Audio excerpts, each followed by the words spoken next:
क्या चाहिए? ए, पाँव चुराती पैसे नहीं कहाँ से? CID HELP help.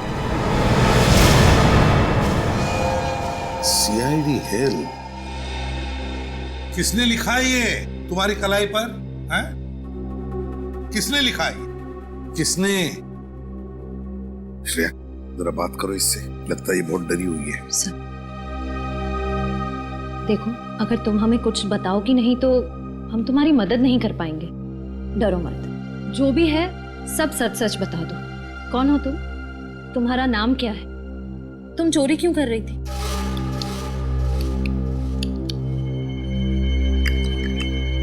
सर ये कौन सी भाषा है?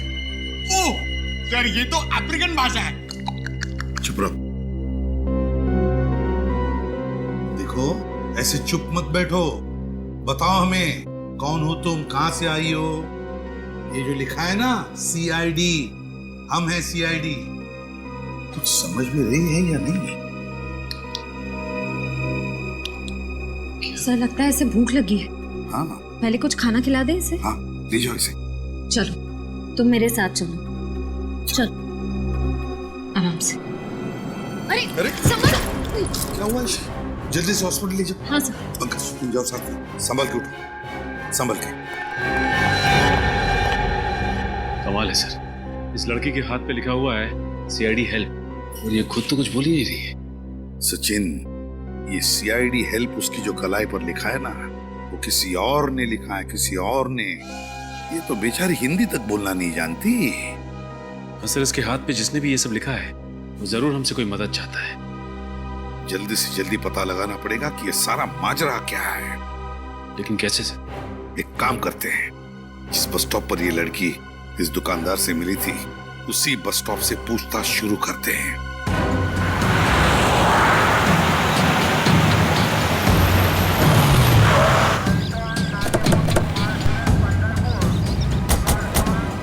कहाँ पे सोई थी वो औरत? साहब उधर सोई हुई थी, ये सामने वाली दुकान मेरी है। सर हो सकता है उस औरत को किसी ने इस बस स्टैंड पे लाके छोड़ दिया। हो सकता है। उन पैसेंजर से पूछो जो रात को यहाँ पे सोए हुए, उनमें से जरूर किसी न किसी ने उस औरत को देखा होगा यहाँ। सर आपने इसको देखा है कहीं?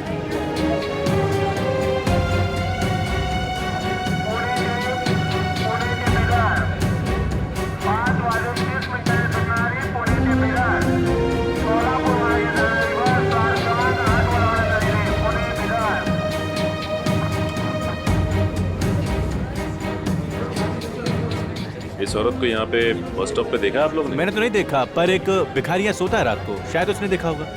बताओ कहाँ है? आइए सर, यही है वो आदमी।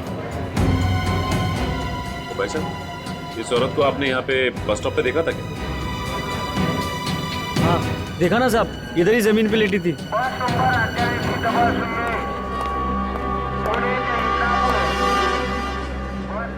इस औरत को तुमने यहाँ पे जमीन पे लेटे हुए? जी साहब। तो तुमने उसे यहाँ बस स्टॉप पे आते देखा क्या? साहब वो अपने आप थोड़ी ही आई थी, उसको तो लाया गया था। साफ बताओ बात क्या है, क्या जानते हो उसके बारे में? साहब रात करीब 2 बजे जीप में 2 लोग इसको लेकर यहाँ आए थे और इसको छोड़कर यहाँ से चले गए। वो औरत चीखी चिल्लाई नहीं? नहीं साहब, शायद बेहोश थी या हो सकता है वो नींद में हो। तुमने गाड़ी का नंबर नोट किया? कुछ याद है तुम्हें? साहब बहुत अंधेरा था। ये सब तुम्हें अजीब नहीं लगा? तुम उस औरत की मदद कर सकते थे। मैं किस किस की मदद करूं? ऐसा तो पहले भी हो चुका है। मतलब? इससे पहले भी 2 बार ऐसा हो चुका है। कुछ लोग औरत को लेकर यहाँ आते थे और छोड़कर चले जाते थे। मैं खुद की मदद नहीं कर सकता साहब, तो उसकी क्या मदद करेगा? इसका मतलब इससे पहले भी 2 औरतें उस दरिंदे का शिकार हो चुकी हैं। लेकिन सर अभी तक हमारे पास उन दोनों औरतों के गायब होने की जानकारी नहीं है। हाँ, क्योंकि उन दोनों के हाथ पे CID हेल्प नहीं लिखा हुआ था। सर अब क्या करें? उस औरत के होश में आने का इंतजार। सालुंके साहब उस औरत के साथ में ही हॉस्पिटल में जहाँ पे उसका इलाज चल रहा है। अब इस केस की तह तक सालुंके साहब ही पहुंचा सकते हैं। अब कैसी तबीयत है इसकी? पहले से बेहतर है बस। और क्या बता सकता है इसके बारे में? बस 2 बातें पता चली हैं। एक तो ये कि इसके खून में हमें एक ऐसी दवाई मिली है जिसकी वजह से ये अपनी याददाश्त खो बैठी है। सर इसीलिए इससे अपना नाम नहीं याद आ रहा था। ये कौन है, कहाँ से आई है, इसके साथ क्या हुआ है, इसे कुछ पता नहीं। इस औरत की पूरी तरह से याददाश्त चली गई है, तो फिर ये औरत जरूर कुछ न कुछ तो जानती है। कोई ऐसा राज जो कोई नहीं चाहता उसका पर्दाफाश हो। पर हम उस राज का पता तो लगा ही लेंगे, और किसका राज है ये भी पता लगा लेंगे। और दूसरी बात ये बॉस कि इसके पेट की सर्जरी की गई है, इसका पेट काटा गया है और लगभग 25-30 घंटे पहले ही वापस से टांके लगाकर पेट सिला गया है, वो भी सस्ते वाले नायलॉन धागे से। पेट को काटा है तो कहीं इसका कोई ऑर्गन तो नहीं निकाल लिया? इसके किसी अंग की चोरी नहीं हुई है। तो फिर क्या हो सकता है? क्यों काटा होगा इसका पेट? ये बात अभी पता नहीं लगी है। सर इस औरत को तो कुछ याद ही नहीं है। अगर से होश भी आ गया तो भी हमें कोई जानकारी नहीं मिल पाएगी। पता लगा लेंगे निखिल, पता लगा लेंगे। वो दो औरतें, बिल्कुल ऐसी दो औरतें जिनको इसी हालत में छोड़ा गया था उस बस स्टॉप पर, उन दो औरतों के बारे में पता लगाओ। आसपास जितनी भी हॉस्पिटल्स है वहां जाकर के पूछताछ करो, पता लगाओ उन दो औरतों के बारे में। कोई ना कोई सुराग तो जरूर मिल जाएगा।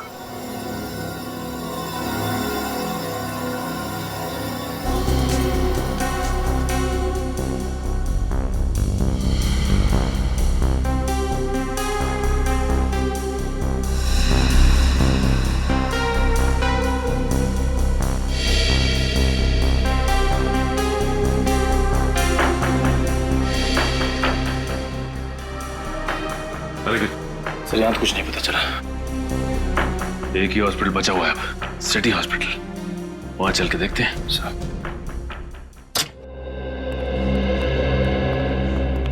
हम लोग सीआईडी से एक लड़की के बारे में कुछ पूछताछ करनी थी। सीआईडी? जी हाँ, सीआईडी।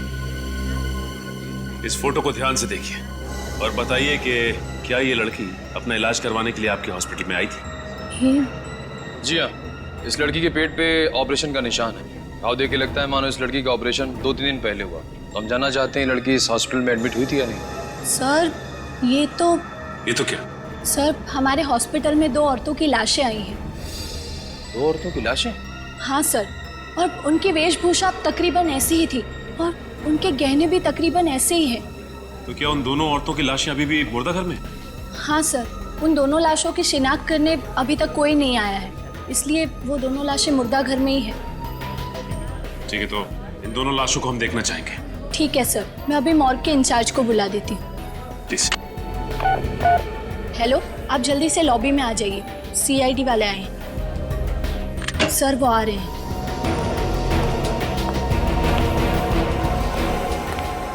सर। जी कहिए। आपके मुर्दाघर में जो 2 औरतों की लावारिश लाशें पड़ी हैं वो देखना चाहते हैं। ठीक है। यही है उन दोनों औरतों की लाशें। इन दोनों की पोस्टमार्टम रिपोर्ट मिल सकती है? मैं लेके आता हूँ अभी। प्लीज।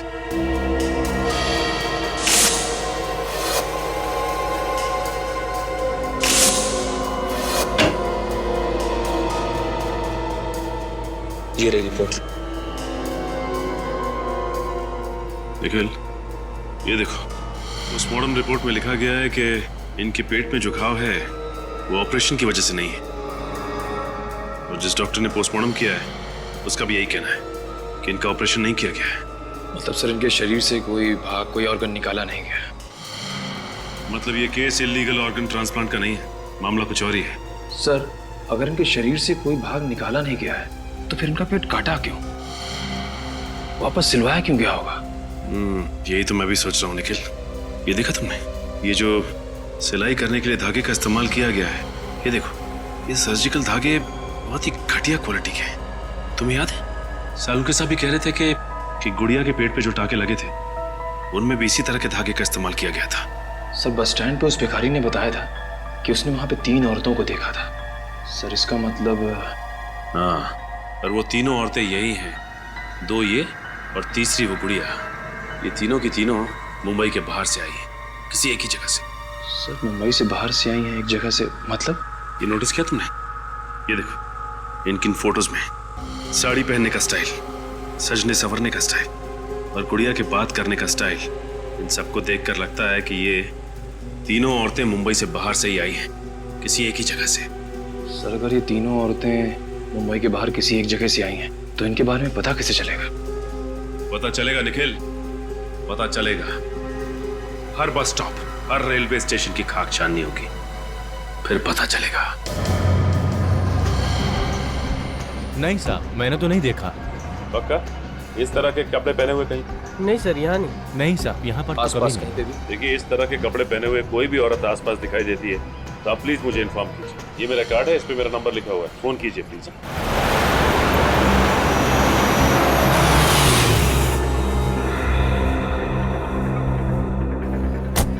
सर ये छठा बस स्टॉप है, लेकिन इस औरत के बारे में अब तक कुछ पता नहीं चला। पता चलेगा निखिल, हर बस स्टॉप पे पता करना पड़ेगा, जब तक ये पता नहीं चल जाता कि ये औरतें आ कहां से रही।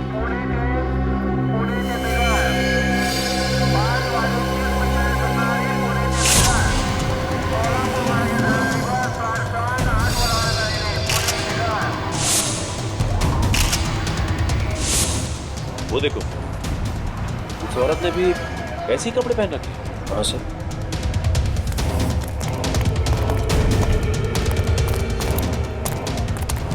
अरे यार सुनिए, देखिए घबराइए मत, हम लोग सीआईडी से। हाँ देखिए, डरिए मत, कुछ नहीं होगा आपको। इस औरत को देखिए, जानती हैं आप इसे? जानती? अच्छा ये बताइए कि आपका नाम क्या है, कहाँ से आई हैं आप? नीलगिरी के जंगले। नीलगिरी का जंगल? हाँ, आखिर इन भोली भाली अनपढ़ औरतों को नीलगिरी के जंगल से मुंबई क्यों लाया जा रहा है, और वो भी उनका बेवजह ऑपरेशन करने के बाद? कोई ना कोई राज तो जरूर छुपा है इस नीलगिरी के जंगल में, ये वहां जाकर ही पता चलेगा।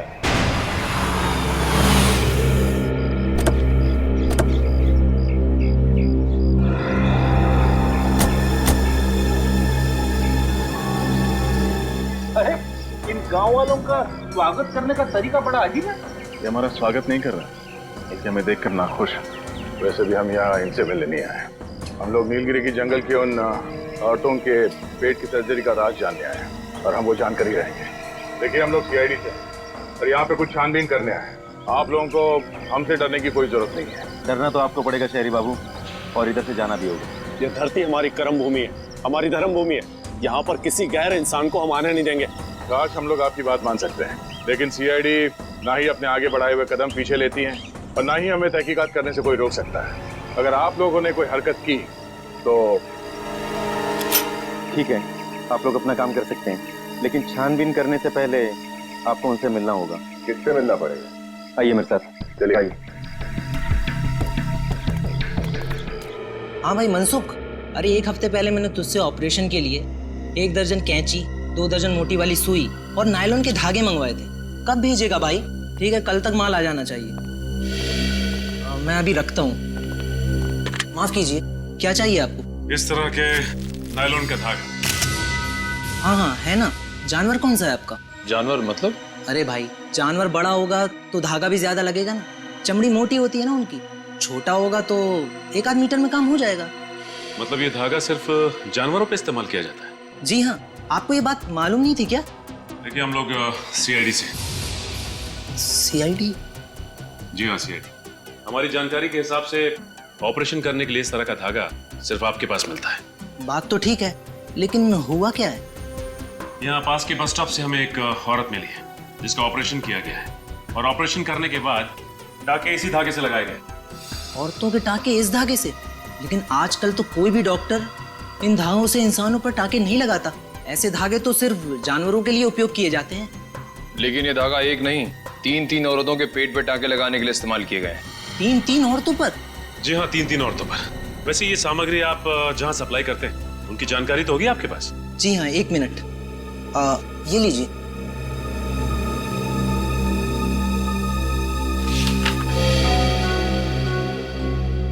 सर, ज्यादातर ऑपरेशन का सामान बड़े बड़े क्लिनिक और सरकारी हॉस्पिटल में भेजे गए हैं। सर, ऐसे हॉस्पिटल तो कानून का पालन करते ही होंगे।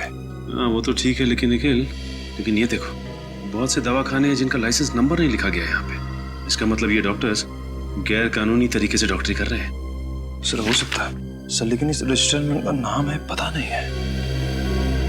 क्या चल रहा है? हाँ? चल क्या रहा? जिन दवाखानों का लाइसेंस तक नहीं है आप उन्हें माल सप्लाई कर रहे हैं, और जिनको माल सप्लाई कर रहे हैं उनका पता तक नहीं है आपके पास। वो क्या, आपसे तो बाद में निपटते हैं, उससे पहले शहर के जितने भी दवाखाने हैं जिनका लाइसेंस नहीं है वहां पे छापा मारते हैं, वहीं से कुछ ना कुछ पता चलेगा। देखो रामू, ये कोई आम खांसी नहीं, टीबी वाली खांसी है। अगर सही समय पे मेरे पास नहीं आते तो 15-20 दिन के लिए अस्पताल की खटिया पकड़नी होती। ये दवा लो, सुबह शाम खाने के बाद ले लेना, ठीक हो जाओगे। जी नमस्कार। छुट्टन, मैं ना कहता था, दद्दू बिल्कुल सही कहते थे, डॉक्टर भगवान का रूप होता है। बड़े भैया आप सही कह रहे हैं, दाम जैसे गरीबन के लिए डॉक्टर बाबू कितना कुछ नहीं करते। नहीं भाई, ऐसी कोई बात नहीं, भगवान का दिया हुआ सब कुछ है हमारे पास, इसलिए जन सेवा करते हैं। बताइए आप दोनों में से कौन बीमार है? अब बीमार तो कौन नहीं है डॉक्टर साहब, अब बस थोड़ा सुख सुविधा का बंदोबस्त हो जाए, आपका कृपा हो जाए। मैं समझा नहीं। छुट्टन, क्या है डॉक्टर साहब के औरत का पेट का ऑपरेशन करवाना है। ऑपरेशन? औजार वगैरह तो है, बस ऑपरेशन कर दीजिए। देखिए मैं ऑपरेशन नहीं करता, मगर आपके पास अगर कोई डॉक्टर है तो मैं अपना ऑपरेशन थिएटर भाड़े पे दे सकता हूँ। साहब डॉक्टर तो हमारा कोई नहीं है, एक मित्र है हमारे, लेकिन क्या है कि डॉक्टरी का लाइसेंस नहीं है उनके पास। चलेगा? चलेगा। यहाँ पे जो भी डॉक्टर ऑपरेशन करता है उसके पास लाइसेंस नहीं रहता। तो मतलब कोनो टेंशन वेंशन नहीं है? ये कोई नई बात नहीं है, हर महीने एक आध पार्टी आ जाती है ऐसा ऑपरेशन करने। अच्छा, महीने में कौन कौन आता है कुछ बताएंगे का? तुम्हें क्या लेना देना उससे? ऑपरेशन करवाना है तो बोलो, 1 घंटे के 20,000 रुपए। 20,000? बड़े भैया डॉक्टर बाबू को कितने साल का सजा होगा हवालात में? यही तकरीबन 20 साल का तो होगा। 20 साल? डॉक्टर बाबू क्या बकवास कर रहे हो तुम? एक तो मैं तुम्हारी मदद कर रहा हूँ और तुम मुझे धमका रहे हो। कौन हो आप लोग? डॉक्टर साहब कहा है कि आपके पास जो डॉक्टर्स आते हैं ना उनके पास लाइसेंस नहीं होता है, लेकिन क्या है कि हमारे पास आपको पकड़ने का लाइसेंस है। ये देखिए। सीआईडी? सीआईडी। सर मुझे माफ कर दीजिए, मुझसे गलती हो गई। माफ कर दीजिए। पहले बता महीने में कौन कौन आता है एक बार यहाँ पे ऑपरेशन करवाने के लिए गैर कानूनी तरीके से? सर गांव के 2-4 गुंडे गांव की कुछ औरतों को लेके आते। गांव की औरतों को लेके आते हैं या फिर जंगल की औरतों को? शायद जंगल में रहने वाली औरतें, लेकिन किस चीज का ऑपरेशन होता है वो मुझे नहीं मालूम। देख सच सच बोल, झूठ मत बोल, समझा? सर मैं सच कह रहा हूँ, मैं पैसे लेके 2 घंटे के लिए बाहर चला जाता हूँ। और क्या पता है उसके बारे में? सर एक बात है, जो भी औरतें अपने ऑपरेशन करवाने के लिए आती थी वो अपनी मर्जी से आती थी। अपनी मर्जी से आते? बिना जोर जबरदस्ती के? सर ये कैसे मुमकिन हो सकता है? उन गुंडों की तस्वीर बनवानी होगी आपको। जी सर, जो भी आप कहेंगे। एक बात समझ में नहीं आ रही है, कोई भी औरत जानबूझकर अपने आप को मौत के मुंह में क्यों डालेगी? अरे क्या कर रहा है?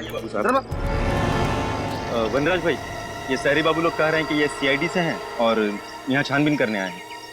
तो आप है इस गांव के करता धरता वनराज भाई।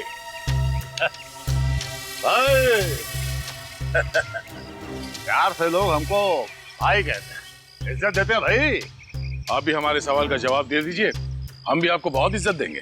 अब जैसा देश वैसी है। देखो हम किसी सीआईडी वीआईडी को नहीं जानते, यहाँ हमारी हुकूमत चलती है, हमारा राज है यहाँ। तुम अगर हमसे सवाल पूछना चाहते हो तो हमारे साथ 2-2 हाथ करना पड़ेगा। अगर तुम जीते तो हम तुम्हारे एक नहीं 2-2 सवालों के जवाब देंगे।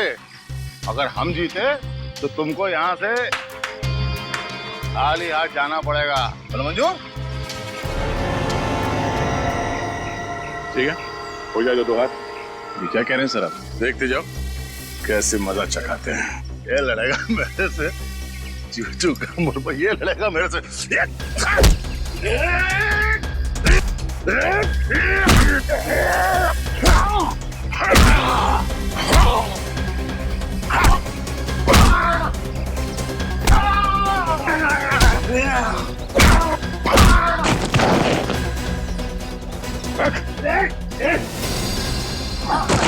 अब मेरे सवालों का जवाब देगा हाँ, या और खातिरदारी करो तेरी? बस आपके जाएगा कहाँ? ओए, ये क्या, ये सुनने के लिए तूने जल्दी बुलाया हमको? तेरा गाना? अरे गा नहीं रहा हूँ बॉस, गुनगुना रहा हूँ। दोनों में फर्क होता है।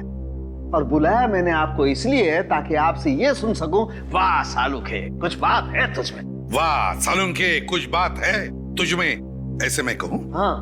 क्यों? तूने ये पता लगाया कि इन औरतों के ऊपर ये जो सर्जरी के निशान है वो क्यों है? पता लगा लिया मैंने, पता लगा लिया है कि इन दोनों के पेट पर वो सर्जरी का निशान कैसा है। मतलब डॉक्टर सालुंखे ने अपना दिमाग लगा लिया? हाँ। क्या पता लगा लिया आपने? इन दोनों औरतों का इस्तेमाल इंसानी कुरियर की तरह से हो रहा था। क्या? इन औरतों को इंसानी कुरियर की तरह इस्तेमाल किया गया?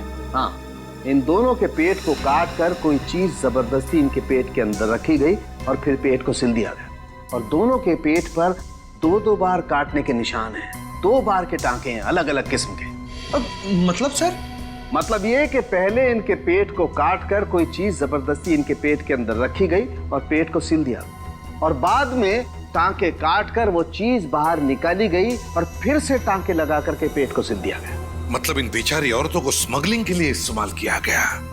लेकिन तुझे पता कैसे चला सालुंखे? बॉस, जब वो चीज जबरदस्ती इनके पेट के अंदर रखी गई तो इनके पेट की कुछ मांसपेशियां फट गई थी और उसमें जगह बन गई कुछ रखने के लिए। हाँ। सर, अगर ये पहली औरत के साथ भी ऐसा ही हुआ तो पता कैसे नहीं चला? वो इसलिए कि जब उस औरत को अस्पताल में लाया गया वो जिंदा थी, और जब तक मैं उसकी जांच करता उसकी मांसपेशियों के घाव अपने आप भर गए थे। लेकिन इन दोनों औरतों को अस्पताल में जब लाया गया ये मर चुकी थी, इसलिए घाव भरने का कोई सवाल ही पैदा नहीं होता। स्मगलिंग करने के बहुत सारे तरीके आज तक देखे, लेकिन सबसे अजीब तो ये है। डॉक्टर सर, इनके पेट में रखा क्या गया था? वो पता नहीं चल पाया, वो पता लगाना पड़ेगा। हाँ सर, ये तो पता लगाना ही पड़ेगा कि आखिर ये तस्करी किस चीज की हो रही थी। सचिन, पता तो हम लगा ही लेंगे कि किस चीज की तस्करी की जा रही थी, लेकिन है कौन ये टेढ़ा दिमाग जिसने इन बेचारे गरीब औरतों का इस तरह से इस्तेमाल किया? है कौन ये? मनराज, ये नीचे, माफ कर दो, गलती हो गई साहब, गलती हो गई साहब, माफ कर दो। क्यों पहलवानी भूल गए? साहब मैं डर गया था साहब, मैं अपने लोगों के सामने अपनी नाक कैसे कटा सकता साहब, इसीलिए मैंने उन लोगों के सामने आपसे 2-2 हाथ करने की चुनौती दी थी साहब। आप जीत गए साहब, मैं हार गया साहब, माफ कर दो साहब। तो तुम वहां से भागे क्यों? मैं डर गया था साहब। सच्ची बताऊं साहब, मैं जंगल की लकड़ियां काट करके उसकी तस्करी करता हूँ साहब। मुझे नहीं मालूम था साहब इतने से जुर्म के लिए सीआईडी वाले मुझे पकड़ने के लिए यहाँ तक आ जाएंगे साहब। ये लो, हम लोग जंगल के औरतों की बात कर रहे हैं और ये जंगल के लकड़ियों की बात कर रहा है। जंगल की औरतें? मैं कुछ समझे साहब। इसे जानते हो? ऐसी औरतों को नीलगिरी के जंगल से मुंबई लाया जाता है, इनका पेट काट के टाके लगाए जाते हैं। पेट के टाके? हाँ। मैं ऐसा कुछ नहीं जानता साहब, मैं सच्ची बताऊं साहब, अगर हमारे गांव में कोई अनजान आदमी घुस जाता तो हम लोग उसको चेतावनी देकर के छोड़ देते हैं, लेकिन ये नीलगिरी के लोग बहुत खतरनाक लोग हैं साहब। एक बार मैंने अपने कुछ साथियों को नीलगिरी के जंगल में भेजा था कब्जा करने के लिए, पता नहीं साहब वो कहाँ गया, आसमान खा गया कि जमीन निकल गया, आज तक वापस नहीं आया था। हाँ सर। क्या स्मगलिंग? किस चीज की स्मगलिंग सर? ठीक है सर, मैं पता लगाता हूँ। ओके। एसीपी साहब का फोन था, उन औरतों का पेट काटकर उनमें कोई चीज रखी जाती थी स्मगलिंग करने के लिए। मनराज, नीलगिरी के जंगल में ऐसे कौन सी कीमती चीज है जिसकी तस्करी के लिए कोई इतनी घिनौनी हरकत करेगा? ऐसी कोई चीज है नहीं साहब, मैं इस जंगल के चप्पे चप्पे से वाकिफ हूँ साहब। अगर यहाँ ऐसी कोई चीज होती तो मैं जंगल की लकड़ी की तस्करी क्यों करता साहब? हाँ, पुरातत्व विभाग के कुछ लोग यहाँ पे आए थे, 3 साल तक उन्होंने खोजबीन की, लेकिन उनको भी कुछ नहीं मिला था। कब हुआ था ये सब? पुरातत्व विभाग वाले लोग कुछ 5 साल पहले आए थे साहब, 3 साल तक उन्होंने इस जंगल के चप्पे चप्पे को खोजा साहब, उनको कुछ नहीं मिला साहब। सर, बहुत ही अजीब बात है, जब ये जंगलवासी किसी बाहर वाले को जंगल में जिंदा ही नहीं छोड़ते थे, तब 3 सालों तक उन्होंने आर्कियोलॉजिस्ट को यहाँ काम कैसे करने दिया? उस आर्कियोलॉजिस्ट का पता लगाना होगा जिसने नीलगिरी के जंगल में इतना समय बिताया, वो इस जंगल के चप्पे चप्पे से वाकिफ है। चलते काम करो, जंगल की तलाशी लेने की तैयारी करो। आप? जी, मैं सुष्मिता, निशिकांत की पत्नी। अच्छा, हमें निशिकांत जी से ही मिलना है। लेकिन वो तो 2 साल पहले ही गुजर गए। माफ कीजिएगा, हमें पता नहीं था। कैसे मौत हुई उनकी? अब मैं क्या बताऊं। निशिकांत नीलगिरी के जंगलों में कुछ अमूल्य वस्तु की खोज करने गए थे। 3 साल वहां पर रहे भी, पर उन्हें वहां पर कुछ नहीं मिला। पर जब लौटे तो बहुत खुश थे। इतनी मेहनत के बाद उन्हें कुछ मिला नहीं, फिर भी वो खुश थे। क्यों? क्योंकि सरकार ने उन्हें आर्कियोलॉजी के लिए नेशनल प्राइड अवार्ड देने का फैसला लिया था और उन्हें कुछ सर्टिफिकेट और मेडल भी मिलने वाले थे। पर जब वो अवार्ड फंक्शन से लौट रहे थे तब उनकी गाड़ी का एक्सीडेंट हो गया। उसमें आग लग गई और उसमें निशिकांत भी जलकर मर गए।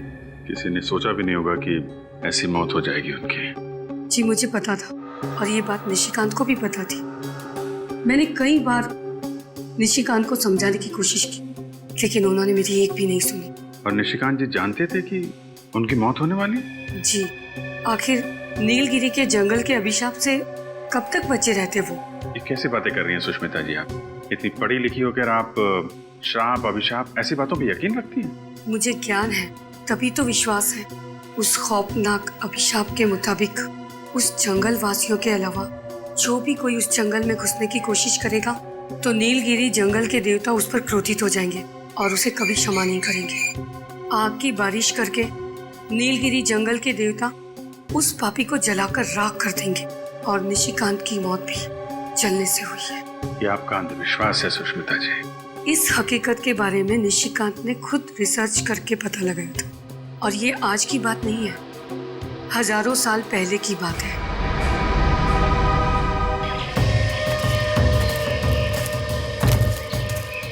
सर, जंगलों में जंगली जानवर होते हैं ना? रेडी, जंगली जानवर तो जंगल में ही होंगे ना।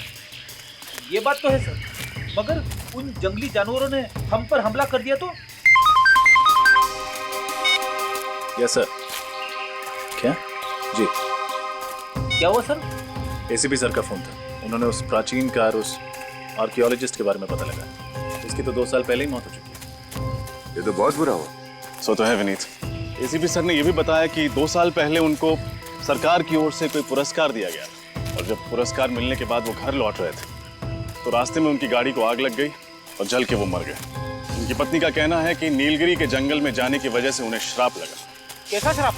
फ्रेडी, उनकी पत्नी का मानना है कि नीलगिरी के जंगलों में जंगली लोगों के अलावा अगर कोई और जाता है तो उसे जंगल के देवता का श्राप लगता है, उस पर आग की बारिश होती है। अरे बाप रे, फिर तो हमको भी श्राप लगेगा और हम पर भी आग की बरसात होगी। क्या फ्रेडी, भी ऐसी चीजों में मानते हो क्या? नहीं सर, वो बात नहीं है, मगर सावधानी बरतने में ही समझदारी है ना।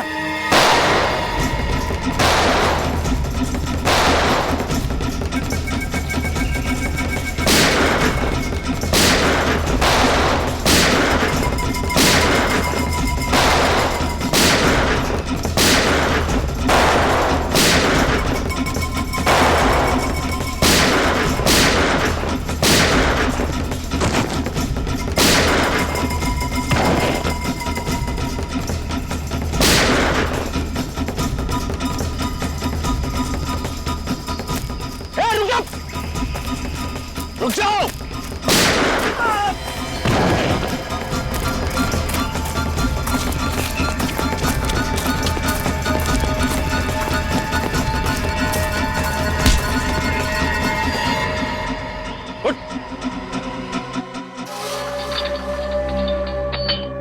मैं आखिरी बार पूछ रहा हूं, पता क्यों मारना चाहते थे हमें?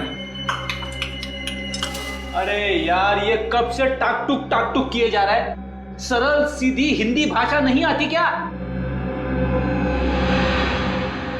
आप लोग कौन हैं और इसे बांध के क्यों रखा है? आप कौन हैं और हमसे ये क्यों पूछ रहे हैं? मैं नीलगिरी के जंगलों का मास्टर जी हूँ।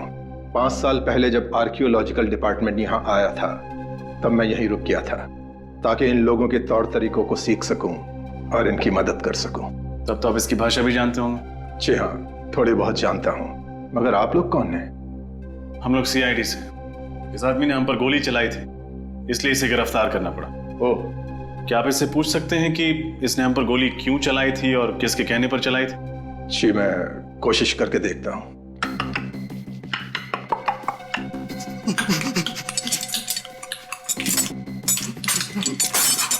ये क्या कह रहा है? मैं समझने की कोशिश कर रहा हूँ मगर ठीक से समझ नहीं पा रहा हूँ। आपको देखकर ये बिल्कुल सहम गया है। मैं इन लोगों का ख्याल रखता हूँ, बीमारी में इनकी सेवा करता हूँ, इसलिए जंगल के वासी मेरा आदर सम्मान करते हैं। इसके हाथ पर ये गोदन है, कम से कम इसका मतलब तो समझा सकते हैं आप? देखिए, जैसा कि मैंने कहा, मैं ठीक से तो नहीं जानता, कोशिश करके देखता हूँ।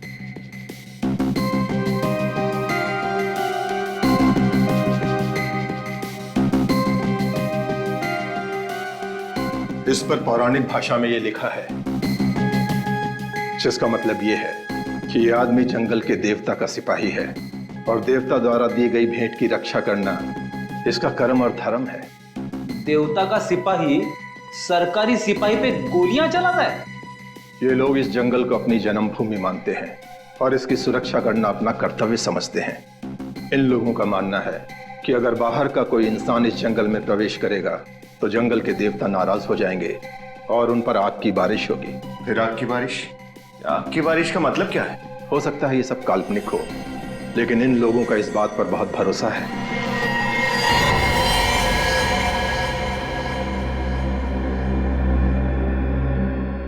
ये तो मर गया। मर गया? अरे ये तो सही सलामत। क्या हो गया इसे?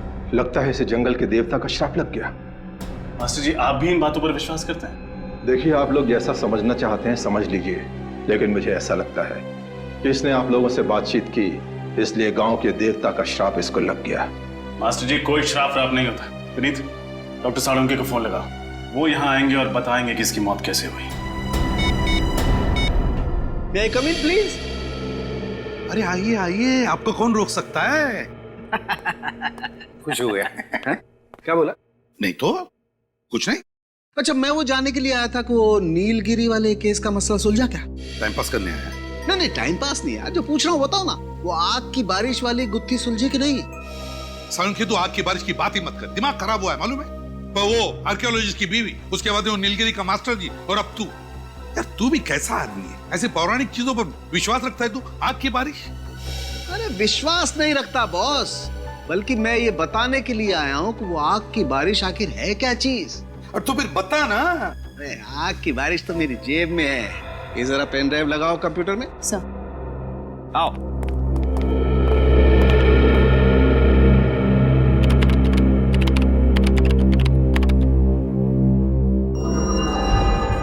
ये देखो बस, ये उल्का पिंड, जिन्हें आप उल्का तारा भी कह सकते हैं। मीटियोराइट्स और कॉमेट्स। एग्जैक्टली, अंग्रेजी में यही कहते हैं। बॉस, वैसे तो ये उल्का पिंड ब्रह्मांड में चक्कर लगाते रहते हैं, लेकिन कभी कभी धरती के गुरुत्वाकर्षण ग्रेविटेशनल फोर्स की वजह से जब धरती की तरफ बढ़ने लगते हैं तो धरती के अंदर घुसने के लिए इन्हें धरती के वातावरण को चीर करके आना पड़ता है। और ऐसा करने के लिए इन गुरुत्वाकर्षण की वजह से इसमें एक जबरदस्त घर्षण होता है, जिसकी वजह से इनका तापमान बढ़ जाता है। कभी कभी तो इनका तापमान 10,000 डिग्री सेल्सियस से भी ज्यादा हो जाता है। 10,000 डिग्री से भी ज्यादा? तब तो ये आग के गोले बन जाते हैं, और जब ये धरती की तरफ गिरने लगते हैं तो लगता होगा आग की बारिश हो रही है। और बॉस, मेरी रिसर्च बताती है कि हजारों साल पहले नीलगिरी के जंगलों में ऐसी ही आग की बारिश हुई थी। और शायद इसीलिए नीलगिरी के जंगल में रहने वाले लोगों को लगता होगा कि अगर कोई बाहर का आदमी उनकी जमीन पर पैर रखे उनकी देवताओं की इजाजत के बगैर, तो देवताओं को गुस्सा आता होगा और वो आग की बारिश करते होंगे उस पर। हाँ विनीत, क्या? अच्छा ठीक है, ओके। यार साळुंके, तूने तो कमाल का रिसर्च कर दिया यार। तुझे तो गिफ्ट देनी पड़ेगी। हाँ, दो जरूर दो। आजा आजा। साळुंके, तुझे मैं नीलगिरी के जंगल की सफर करवाता हूँ। नहीं, मैं नीलगिरी के जंगलों में क्या करूंगा? नहीं बॉस, मैं अपनी लैब में ठीक हूँ यार। अबे डरता क्या है, वहां कोई आग की बारिश वारिश नहीं होने वाली है। फिर भी यार साळुंके, वहां पर एक नीलगिरी वासी की मौत हुई है हमारे लोगों की आंखों के सामने, और मैं चाहता हूँ कि तू वहां चले जाए। अच्छा, तुम नहीं आओगे? पिकनिक है। नहीं, मतलब तुम होते तो। अब अभिजीत आ रहा है। हाँ ठीक है। हाँ। और भाभी के हाथ का सलाद भी लेके जाना साथ में। भाभी का नाम नहीं लेना यार। हाँ समझा? अच्छा। क्या यार, फंसा देते हो तुम लोग यार।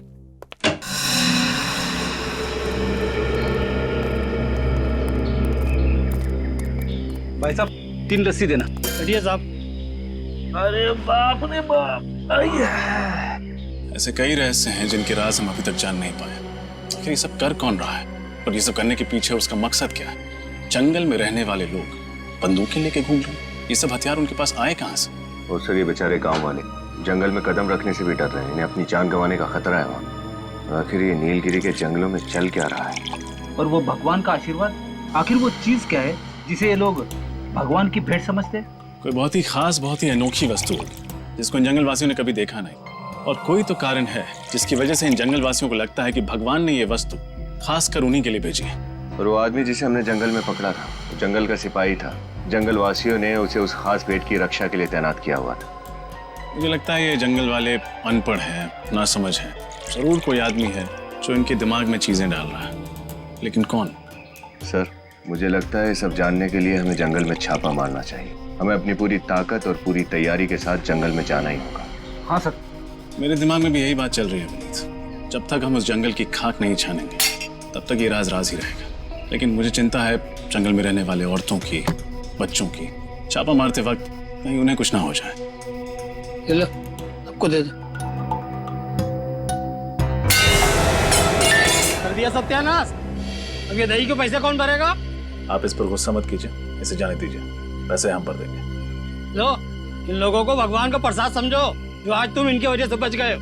मेरी तबीयत खराब है, मैं घर जाना चाहता हूँ। तबीयत ठीक नहीं थी, पहले बोलना चाहिए था ना।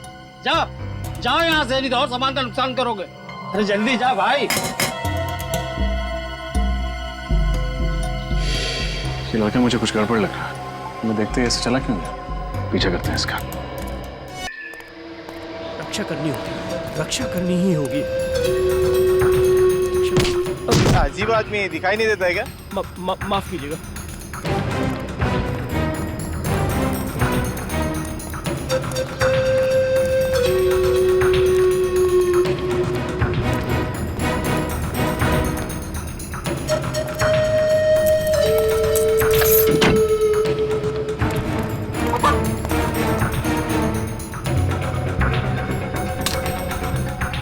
सुरक्षित है, भगवान की धरोहर सुरक्षित है। मगर कब तक? शहर के लोग इसे ढूंढते हुए यहाँ तक आ गए। तो ये है भगवान का उपहार, लो हमें दे दो। नहीं, कभी नहीं। तुम सब लालची हो, राक्षस हो। हमारे देवता के आशीर्वाद तुमसे छीनना चाहते हो। देखो चुपचाप ये बॉक्स हमारे हवाले कर दो, वरना क्या? मैं अपने प्राणों की आहुति दे दूंगा, मर जाऊंगा, लेकिन जंगल के देवता के इस उपहार को तुम शहरी लोगों के हाथों में कभी नहीं दूंगा। हम पर विश्वास करो, हम सीआईडी से हैं। हम जंगल वासियों के दुश्मन नहीं, शुभ चिंतक है। नहीं, झूठ बोला है तुम सब। तुम शहर के लोग अभिशाप बन के आए हो हमारे लिए। देखो, हम जंगल वासियों का धरोहर नहीं छीनना चाहते। हम बस उस गुनहगार को पकड़ना चाहते हैं जो नीलगिरी के जंगल की भोली भाली औरतों को तस्करी के लिए इस्तेमाल कर रहा है। हम उस राक्षस को पकड़ना चाहते हैं। क्या तुम उन भोली भाली औरतों को नहीं बचाना चाहते?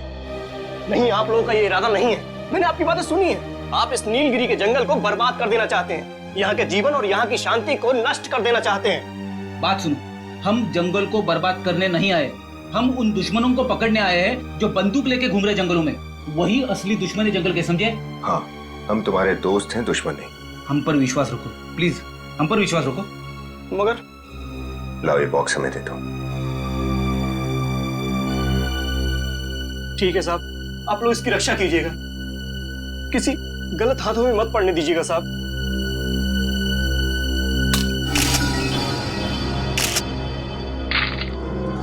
ये बैंगनी पत्थर, इसे तुम भगवान का उपहार मानते हो? इन बैंगनी रंग के पत्थरों को तुम भगवान की भेंट समझते थे? आपको कदर नहीं है इनकी साहब। ये उपहार है भगवान का हमारे लिए, ऊपर से गिरे हैं ये साहब। चमत्कार है ये साहब, भगवान का चमत्कार हमारे लिए। सारंगे साहब, यस सर, आप सेफ हाउस पहुंचे। क्या बात है डॉक्टर साहब, आप इस पत्थर को इतने गौर से क्यों देखे जा रहे हैं? इस पत्थर में कोई खास बात है क्या? खास बात, बहुत ही खास बात है।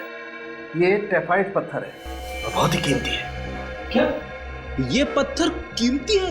1 ग्राम टेफाइट की कीमत कम से कम 10 लाख रुपए होती है। अरे बाप रे! और ये जो सारे पत्थर तुम लोगों को मिले हैं, इनकी कीमत कम से कम 25 से 30 करोड़ रुपए है। सर फिर तो जरूर इन्हीं अमूल्य टेफाइट पत्थरों को औरतों के पेट में छिपाकर उनकी तस्करी का रैकेट चलाया जा रहा था। हाँ, तुम बिल्कुल ठीक कह रहे हो। इन पत्थरों की ही तस्करी हो रही थी उन औरतों के जरिए। हमें ये पता करना चाहिए कि इन पत्थरों के तस्करी के पीछे किसका हाथ है। लेकिन ये पत्थर नीलगिरी के जंगलों में आए कहां से? परसों पहले जिस मीटियोर की वजह से आग की बारिश हुई थी, ये उसी के टुकड़े हैं जो जमीन पर गिरकर टेफाइट पत्थर में बदल गए। हमें नीलगिरी के जंगलों में एक बार फिर से जाकर के उस जमीन की अच्छी तरह से जांच करनी चाहिए। हम नीलगिरी के जंगल में जाएंगे जरूर, पर पूरी तैयारी के साथ।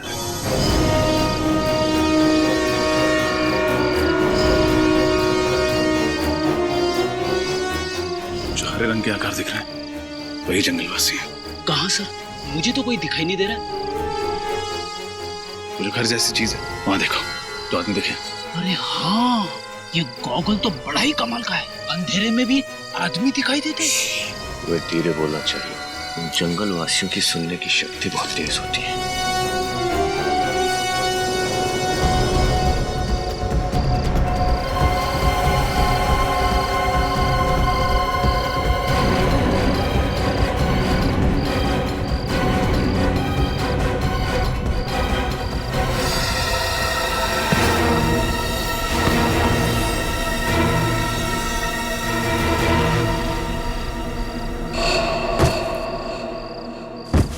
अंदर चल के देखते हैं।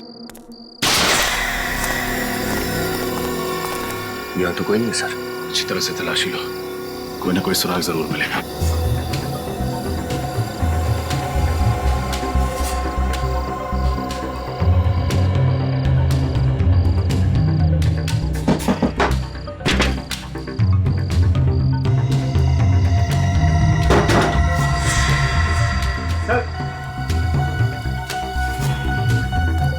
ये देखिए सर, नोटों की गड्डियां और टेफाइट पत्थर।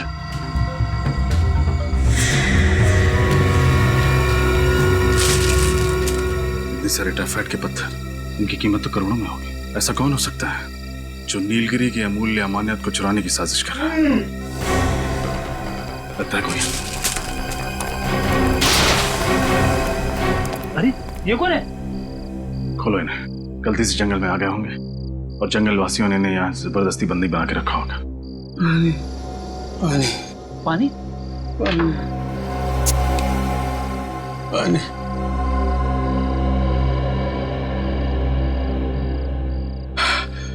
कौन है आप और किसने किया आपके साथ ये सब? आप लोग कौन हो? हम लोग सीआईडी से, हमने यहाँ जंगल पे छापा मारा। भगवान का लाख लाख शुक्र है, आपको मेरा संदेश मिल गया। वो आप हैं जिसने उस औरत की कलाई पर सीआईडी हेल्प लिखा था? मैंने ही वो संदेश लिखा था। मैं एक डॉक्टर हूँ। 2 साल पहले नीलगिरी में मुझे भेजा गया था। जंगल वासियों की तबीयत बहुत बिगड़ गई थी, लेकिन मुझे अगवा कर लिया गया और 2 साल तक मुझे इसी तरह बंदी बना कर रखा था। किसने अगवा किया था आपको? पता नहीं, मैंने उनका चेहरा नहीं देखा है। लेकिन इन लोगों ने आपको यहाँ 2 साल तक इस तरह से क्यों? क्योंकि उनको मेरी जरूरत थी। कैसी जरूरत? जंगल की गरीब औरतों का पेट काटकर मैं उसमें टेफाइट पत्थर भरा करता था। इस तरह ये लोग तस्करी करते हैं। अगर मैं ऐसा नहीं करता तो वो लोग मुझे मार डालते। इसलिए उस औरत गुड़िया की कलाई पर वो संदेश लिखा था। बस यही उम्मीद थी कि आप लोग आएंगे, मुझे और उन औरतों को इस नर्क से बचा देंगे। वो डॉक्टर आप हैं? हाँ। कौन चला रहा है ये रैकेट? किसके इशारे पर हो रहा है सब? पता नहीं, मैंने सिर्फ उसकी आवाज़ सुनी है। जब वो मुझे यहाँ मिलने आता है तो मेरी आंखों पर पट्टी होती है। वो आपसे इस झोपड़े में मिलने आता है? हाँ। ये क्या है?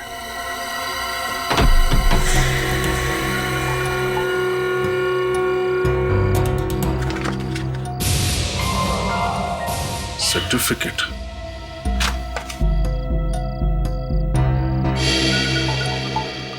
मेडल।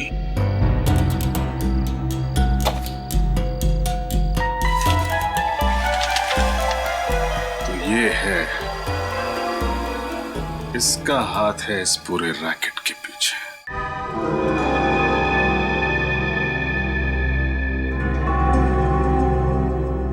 अरे डॉक्टर साहब, इतनी जल्दी भी क्या है? देख लीजिए कहीं कोई जरूरी सामान छूट तो नहीं गया।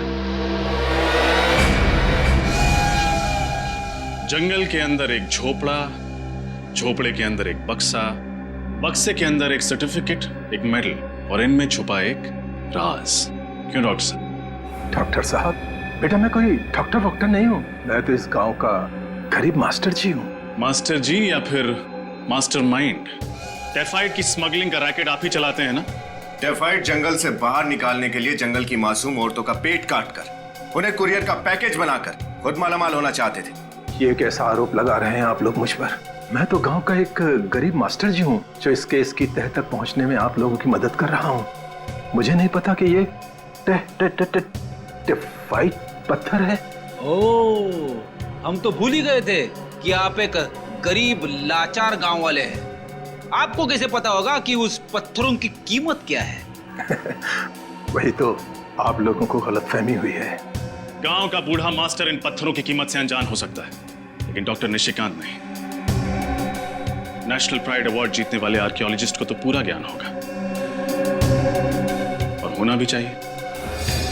एक कदम भी आगे मत बढ़ाना वरना। जरा ध्यान से देखो डॉक्टर साहब, हमारे हाथ में बंदूक है, ये चाकू हमारा क्या बिगाड़ लेगा? ये कोई आम चाकू नहीं है। इस चाकू की धार पे मैंने जहरीले पौधे का लेप लगाया हुआ है। ये वही जहर है जिससे उस आदमी की मौत हुई थी? हाँ, उस आदमी के हाथ का टैटू देखते समय मैंने उसके हाथ में छोटा सा पिन चुभो दिया था जिसमें ये जहर लगा हुआ था। कुछ ही पल में तुम भी ब्यूरो में कैद हो गए। इससे तो अच्छा होगा कि मैं अपनी जिंदगी खुद ही खत्म कर लूं।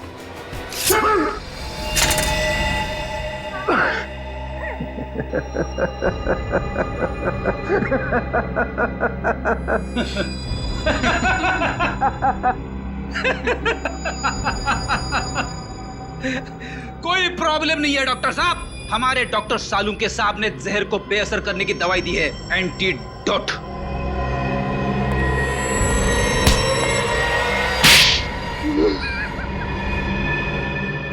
बताओ, किस नाम से बुलाए तुमको?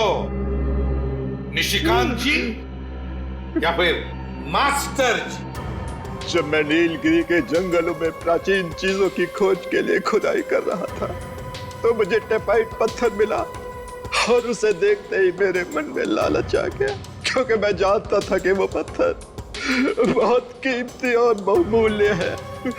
और फिर मैंने उस बेशकीमती पत्थर को हासिल करने का एक प्लान बनाया। अपनी ही मौत का प्लान है ना? अपनी गाड़ी में बिठा दिया किसी को और लगा दिया आग। उस गाड़ी जलने की आग में जल गया निशिकांत और पैदा हुआ एक राक्षस, मास्टर जी। लेकिन एक बात समझ में नहीं आई कि नीलगिरी के जंगल के रहने वाले लोगों ने तुम्हें जंगल में वापस कैसे जाने दिया? खुदाई के दौरान मैं 3 साल तक वहां रहा था और मैंने उनके तौर तरीके सीख लिए थे। और जब मैं दोबारा वहां पहुंचा मास्टर जी के रूप में, तो मैंने उस बात का फायदा उठाया और उन लोगों की खूब सेवा की, जिससे वो लोग मुझ पर और ज्यादा भरोसा करने लगे थे। और उस भरोसे का गलत फायदा उठाया तुमने, टेफाइड की स्मगलिंग शुरू कर दी। लेकिन एक बात समझ में नहीं आई, स्मगलिंग करने के लिए क्या जरूरत थी? उन औरतों का पेट फाड़ने की और कोई तरीका नहीं था? हाँ, और कोई रास्ता नहीं था मेरे पास। इसलिए मैंने नीलगिरी गांव के एक सामान्य से डॉक्टर को अगवा कर लिया। और गांव की औरतें जब अपने पेट के दर्द के इलाज के लिए वहां आती थी तो वो डॉक्टर उसके पेट की सर्जरी करके टेफाइड पत्थर को उसमें छिपा देता और फिर हम उसे शहद भेज देते थे। उन औरतों के घर वाले उनके बारे में पूछते नहीं थे? मैं उन्हें समझा देता कि वो जंगल के किसी जानवर का शिकार हो गई होगी और वो लोग आसानी से मेरी बात को मान लिया करते थे। और तुम्हारी इस गांव के क्लिनिक में पेट काट कर टेफाइड पत्थर भरे जाते थे, और जिस क्लिनिक में हम लोग गए वहां पे पेट काट कर ये पत्थर निकाले जाते थे, राइट? हाँ? पैसा पैसा पैसा! तुम्हारे इस पैसों की लालच ने न जाने कितनी निर्दोष औरतों की जान ली। इंसान के रूप में राक्षस, और ऐसे राक्षस का अंत फांसी के फंदे पर ही हो।